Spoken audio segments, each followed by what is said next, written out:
हरे कृष्णा। सभी वैष्णव भक्तों के चरणों में दंडवत प्रणाम। मैं राधिका प्राण वल्लभ देवीदासी आपका स्वागत करती हूँ। आज जो हम कथा लेकर आए हैं वो है भगवान दत्तात्रेय ने जो 24 गुरु बनाए और पिंगला वैश्य की कथा। तो आइए अब हम सुनते हैं दत्तात्रेय भगवान ने 24 गुरु कौन कौन से बनाए और उनसे उन्होंने क्या क्या सीखा। नंबर 1, पृथ्वी। सहनशीलता व परोपकार की भावना सीख सकते हैं। पृथ्वी पर लोग कई प्रकार के आघात करते हैं, कई प्रकार के उत्पात होते हैं, कई प्रकार के खनन कार्य होते हैं, लेकिन पृथ्वी हर आघात को परोपकार की भावना से सहन करती है। नंबर 2 है पिंगला वैश्य। पिंगला वैश्य से दत्तात्रेय ने सबक लिया कि केवल पैसों के लिए जीवन नहीं जीना चाहिए। यह वैश्य सिर्फ पैसे पाने के लिए किसी भी पुरुष की ओर इसी नज़र से देखती थी। और आगे चलते हैं, हम आगे इनकी कथा पूरी विस्तार से सुनेंगे। तीसरा गुरु है कबूतर। कबूतर का जोड़ा जाल में फंसे बच्चों को देखकर खुद ही जाल में फंसता है। इनसे यह सबक लिया जा सकता है कि किसी से भी बहुत ज्यादा स्नेह दुख की वजह होता है। नंबर 4 है सूर्य से दत्तात्रेय ने सीखा कि जिस तरह एक ही होने पर सूर्य अलग अलग माध्यमों से अलग अलग दिखाई देता है, आत्मा भी एक ही है लेकिन कई रूपों में दिखाई देती है। नंबर 5 है वायु। जिस प्रकार अच्छी या बुरी जगह पर जाने के बाद वायु का मूल रूप स्वच्छता ही है, उसी तरह अच्छे या बुरे लोगों के साथ रहने पर भी हमें अपनी अच्छाइयों को छोड़ना नहीं चाहिए। नंबर 6 है हिरन।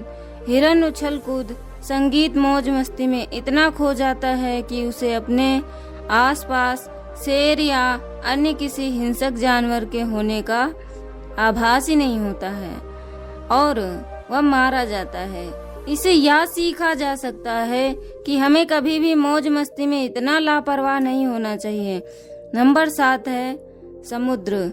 जीवन के उतार चढ़ाव में भी खुश और गतिशील रहना चाहिए।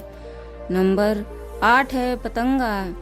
पतंगा से क्या सीखा? जिस प्रकार पतंगा आग की ओर आकर्षित होकर जल जाता है, उसी प्रकार रूप रंग के आकर्षण और झूठे मोह में उलझना नहीं चाहिए।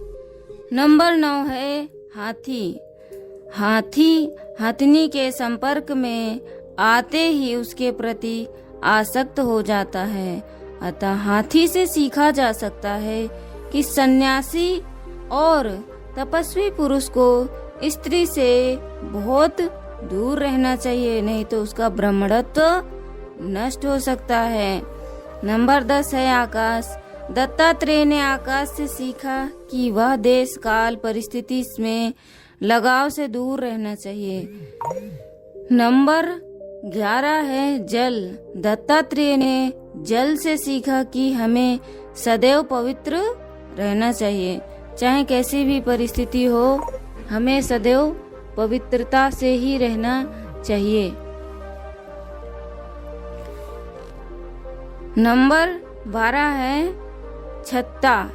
वो मधुमक्खी का जो छत्ता होता है, छत्ते से शहद निकालने वाला जो शहद निकालता है ना, तो नंबर 12वां गुरु उन्होंने छत्ता से शहद निकालने वाले को बनाया।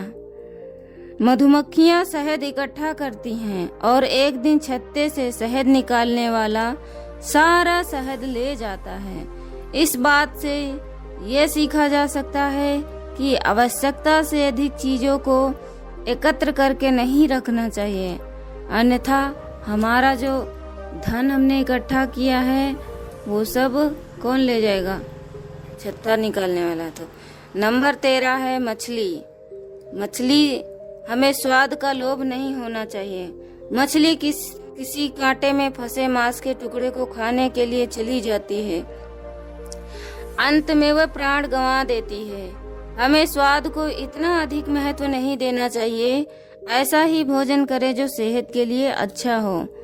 तो मछली शहद के लोभ में आती है, इसलिए उसको फंसना पड़ता है। नंबर 14 है कुरर पक्षी।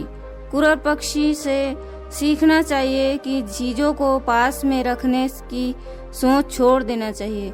कुरर पक्षी मांस के टुकड़े को चोंच में दबाए रहता है, लेकिन उसे खाता है।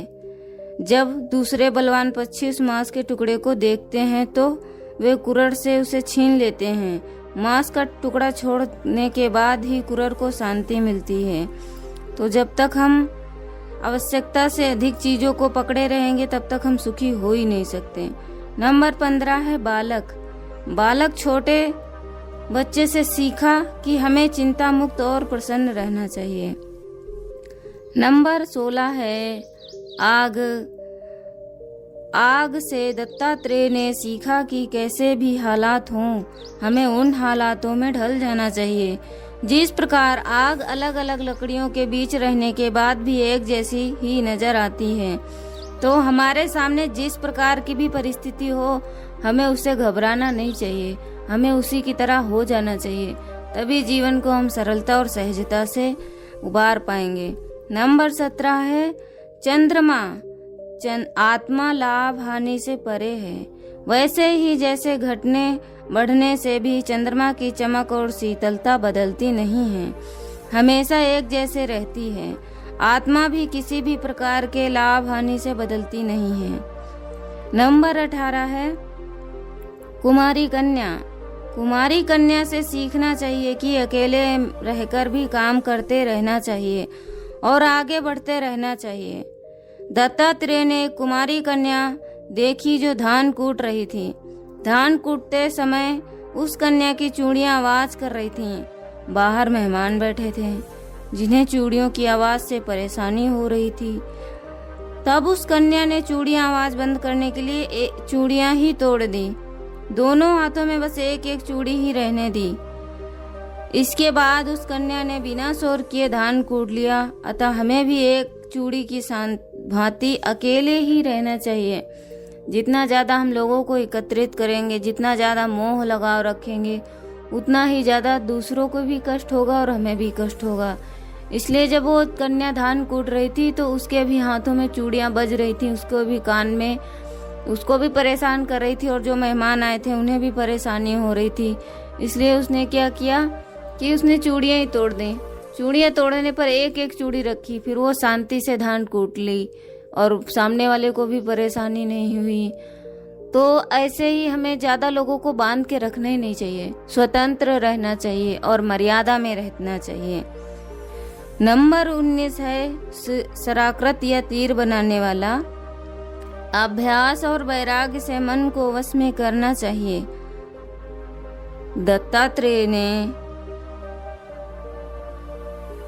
एक तीर बनाने वाला देखा जो तीर बनाने में इतना मग्न था कि उसके पास से राजा की सवारी निकल गई, उसका ध्यान भंग नहीं हुआ।